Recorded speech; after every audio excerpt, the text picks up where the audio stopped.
Daniel Lucas, and welcome to Book 101 Review. Book 101 is all about the books that I read for the last 40 years. And today I have my special guest, empowering your visionary journey with the expert coaching. One of his advocacy, no other than Mr. Mbo'a Pascal.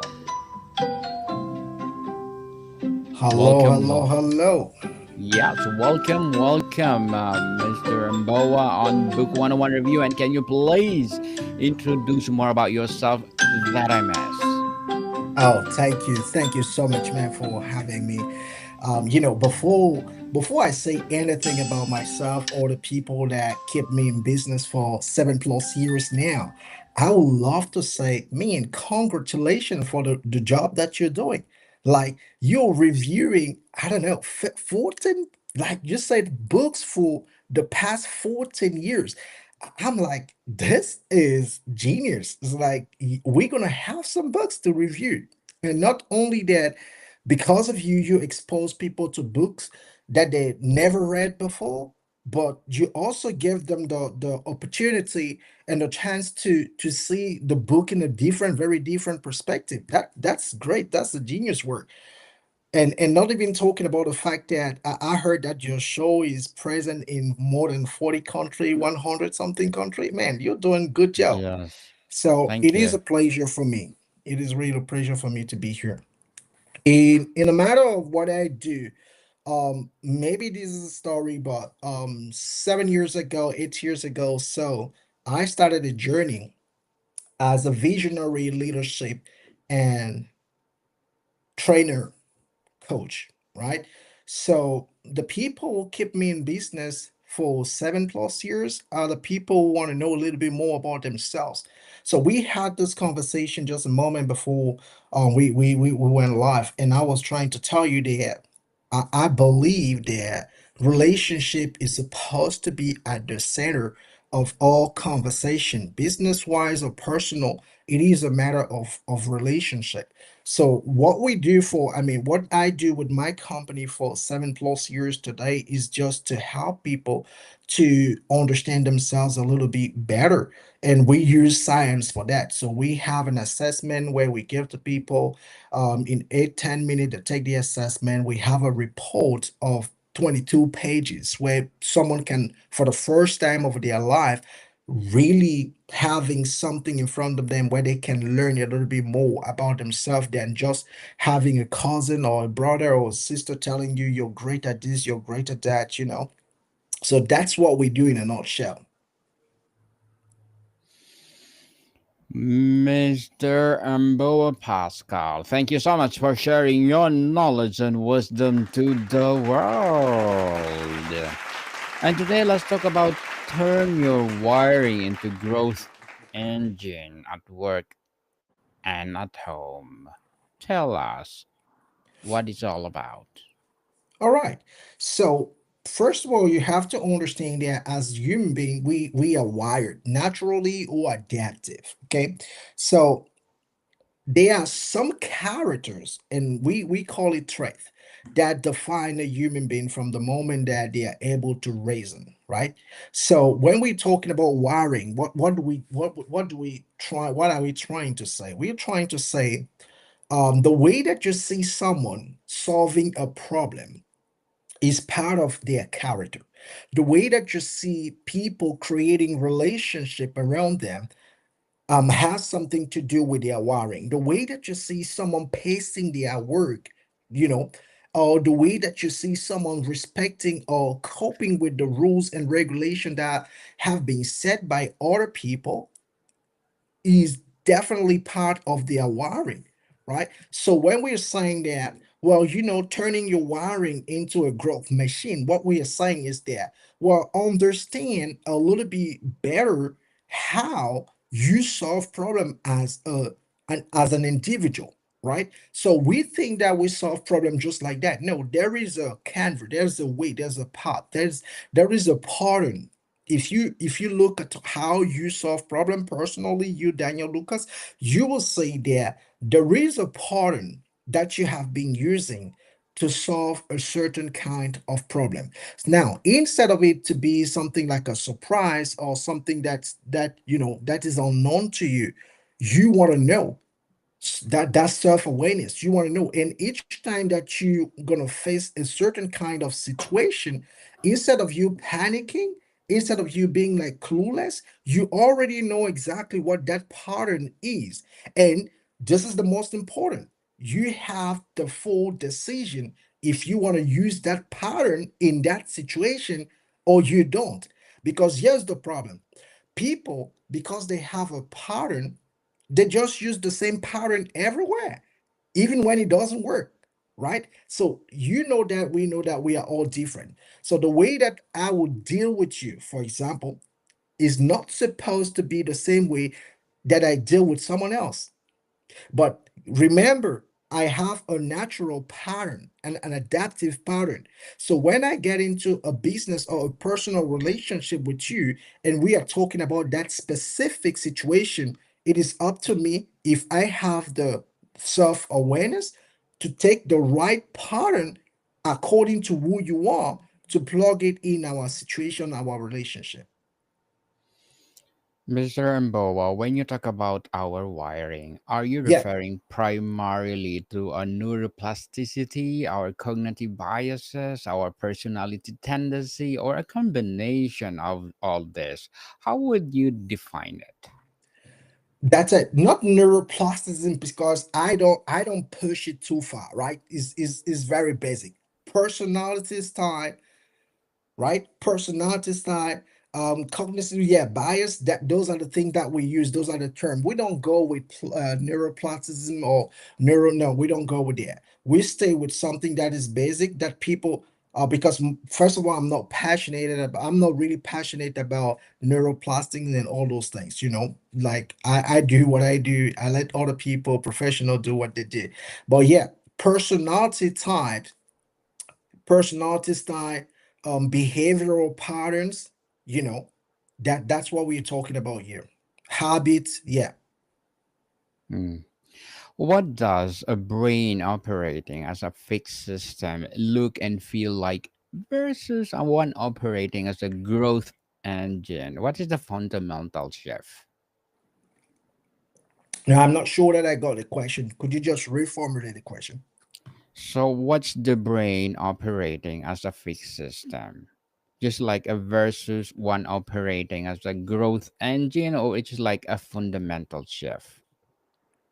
Well, it could be a fundamental shift depending on where you are at right now in Hmm. your life, right? It could be a fundamental shift. That means that it could be that we are just scrapping every single thing, and then we are trying to implement a new strategy, new system in place, but it doesn't have to be a fundamental thing. The right question to ask before starting any personal development is always, if I'm able to recognize the patterns that have been controlling my decision over the past 6 months, over the past 3 years.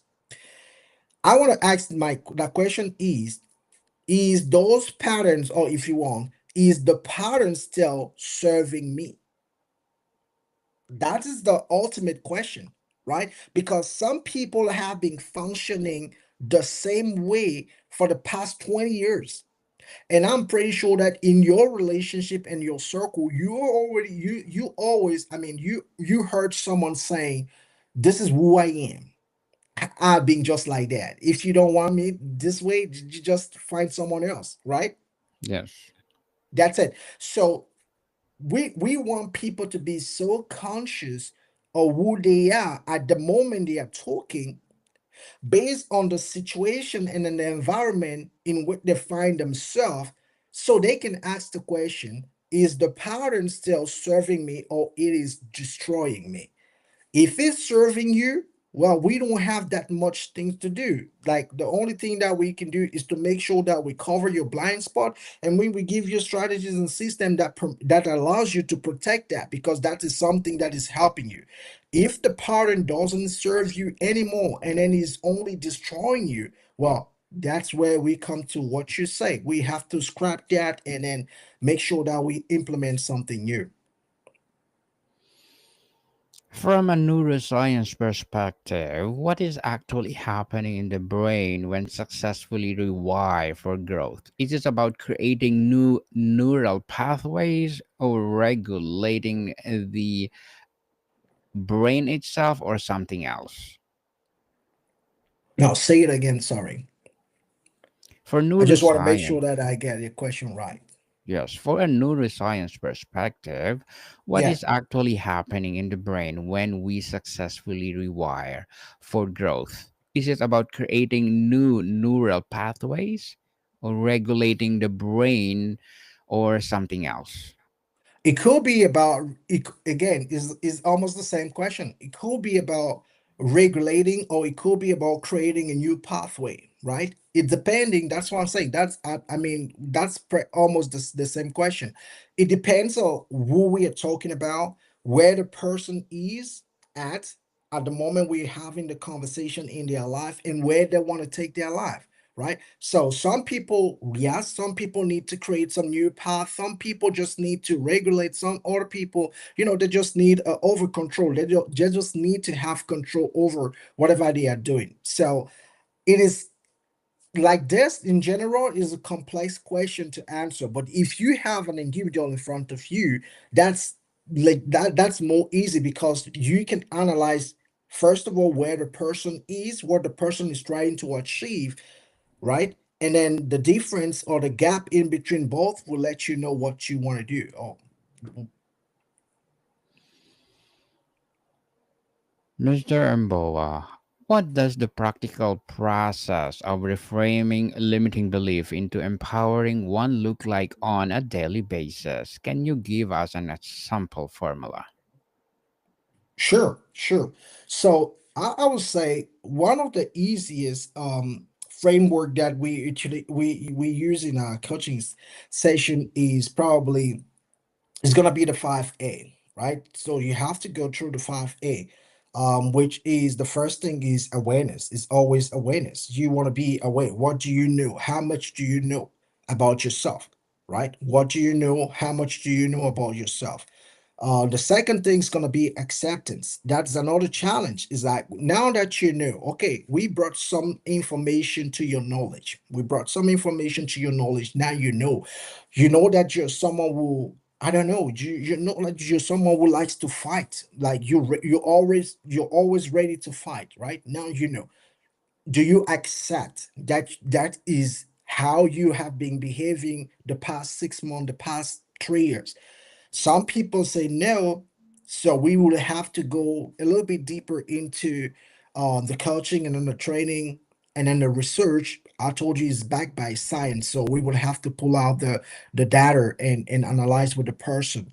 Some people will be like honest, and then they will be like, "Yeah, this is me." Okay, so awareness, acceptance. Now, what we do because you have the information, you accept that this is how you have been functioning for the past 6 months, for the past 3 years, and you want to change. So what do we do?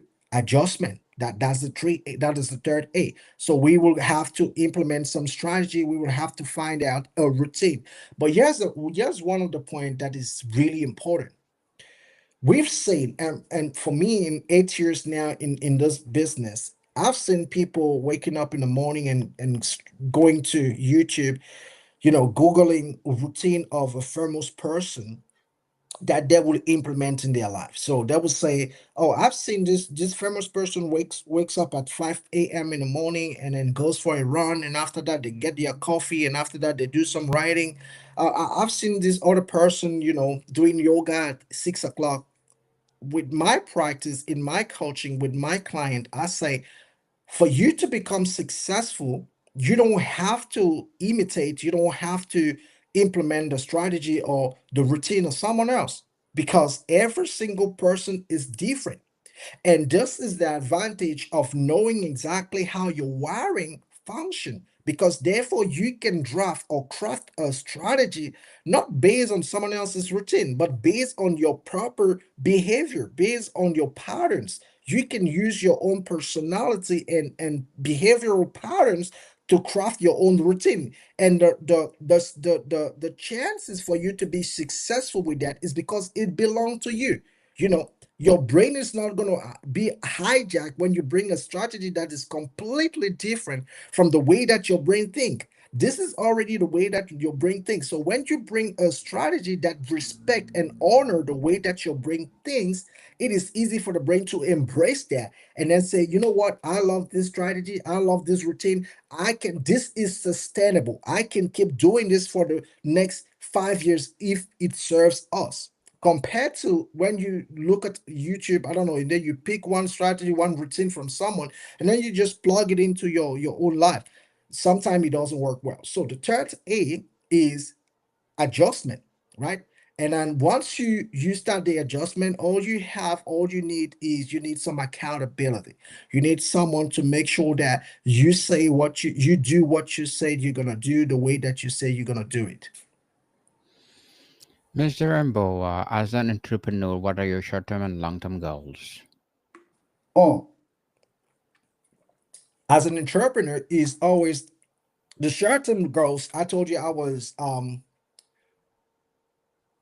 3 years ago, I was in Dubai. I spent 10 years in Dubai. I have a consultancy business, rich management, worked with companies and individual for 7 years. And then after that, I wanted to move. So I came to Canada. I'm in Canada. I was in Montreal for almost 2 years. Now I'm in Quebec. The short-term goals is always making as much as impact around me. Meaning what? Meaning that I want people to know a little bit more about himself. So wherever I am, I want to spread this. I was like, hey, you have the power to change your life. You do, not the government, not the I don't know, not your dad. You do have the power, and that power is in your mind, the way that you think, the way that you do things. So if you master that, you're gonna change your life. That is the short term. Long term is, of course, is helping more people to become more aware of who they are and how they do things and just helping them to make the right decision. If you think that whatever you're doing is helping you, is helping your business, is helping your relationship, how can we protect that so you can do this for the next, I don't know, 5 years, 10 years? And if you think that this is dangerous, this is destroying who you are, destroying your relationship, destroying your business, how can we change that? How can I help you to change that and to put in place a system that's going to help you and support you for the long run? Good luck to your goals, Mr. Mbo'a, and looking forward for more success. And what would be your piece of advice for those people out there want to be entrepreneur like you? It's always the same thing. I was answering to that question yesterday again on the show. I said in my in my 8 years of business, and I know that there are some people who have been in business for 50 years. So in my little 8 years of business, I can tell you that one of the most important piece of advice that I can throw out there is do not get into business before you know yourself. That's it. Simple. Do not get involved in business before you know yourself. And when I say know yourself, I'm not talking about the first level of knowledge. I'm not talking about the knowledge that you say, oh, I know that I love Americano instead of cappuccino. That's not what I'm talking about. I'm talking about knowing yourself to on level of I know exactly how I solve problems as a human being. I know exactly how I create relationship as a human being. And I'm gonna tell you why. If I just want to stop here, I'm gonna tell you why. When you get into business, the way that you create relationship as an individual is going to determine how much money you make. It's going to determine how much connection you create, right? So if you are, for instance, in our practice, we have like a full category of people, DISC. If you are an S person, those are the people who are really refrained. They don't really create relationship. They don't like to create relationship. They like to be in a corner. They are highly supportive. Like if they are your assistant, you're going to be the best in business. Why? Because they have that power to assist. Now, imagine that someone like that enter a business and is the business owner, not knowing that you have naturally you're not wired to create relationship. That's going to be a great difficulty for your business, and that's something you want to know before. And the reason why you want to know it before is because you will have to make a great decision. Either you hire someone from the start to do that, to prospect, to get client, to talk to people, or you will give yourself some time to train yourself so you can be able to go and talk to people easy. So yeah, know yourself before you get into Know business. yourself, indeed. Thank you for that advice, Mr. Mboa. And before we wrap up our discussion for today, I'm inviting you to please listen to my other podcast, people, my other podcast, because my Abstract Essay is already in fifth season, Abstract Poetry in second season, and my Book 101 review in fifth season too, Comedy 101 in second season, and my Food 101 in fifth season as well, Geography 101 in fourth season, and my Baby Podcast Law 101 and Mental Health 101 Love Letters in third season, and Movie 101 Review and Music 101 in fourth season, and Science 101 and Sex 101 in first season. Please listen to them wherever you listen your podcast. So, Mr. Mboa, can you please recommend a book or books that influence your journey? Oh yeah, yeah. I told is surrounded by idiots, right? We're still talking about knowing people around you so you can make better business, you can make better decision. That will be surrounded by idiot. Surrounded by idiot is gonna give you a great insight in how to understand human psychology. Thank you for that recommended book. And if someone successfully turned their wiring into growth engine, what is the ultimate payoff? Is it a greater achievement, a deeper peace, or more fulfilling relationships, or something else entirely? Oh, it is everything. It is all of that at the same time. It is all of that at the same time. You remember when I was talking about people, and this is what I say. Like usually people wants to incline to one age or one another age. It's like personal or business. Is listen, if you if you're not doing great in your personal life, your business is gonna fail that. If you're not doing great in your business, your personal life is gonna fail that. So there's no difference. I mean, you're the common factor. There's no difference. So if you're able to turn your wiring into a growth machine, not only your business is gonna prosper, but as a human being, you'll feel great. You'll feel great in your mind, in your body, in your soul. And that's what we want. We don't just want human being. There are so many human beings out there who are doing great in business. Like you cannot talk about their business because they are doing great, but their personal life is a disaster, right? And then it is a real disaster. And then there are some people they are doing great personally, and then they are struggling with business. What is the better picture? Having both, figure out and just living the life that you want to live. Mr. Mboa Pascal, thank you so much for sharing your knowledge and wisdom to the world. So can you please invite our listeners to support your advocacy, your business, or whatever projects that you're doing right now? Oh, right now I'm writing. I'm like the second. This is the second review of my third book, which is gonna be one of the book where I really poured so much into, and that is Leverage Living. The title is Leverage Living. I think that you can pre-order that on Amazon already, but that is one of the thing. And then the other thing is I'm working um in a new venture in Quebec. Since I'm here in Quebec, a new company that is called Coeur Aligné, and I can't disclose that for now. But beside the coaching and the training, by the way, beside the training and the coaching, because you remember I'm just in Quebec for 3 months now. So the other thing is that I'm trying to involve more companies here in Quebec into training and coaching. But yeah. Those are the major three things I'm working on right now. Yes, people, let's support Mr. Pascal Mbo'a because if you support him, for sure, more and more empowering advocacy to come. So, Mr. Mbo'a, thank you so much for your time. Thank you, Luca. Thank you. Monica, people, see you soon.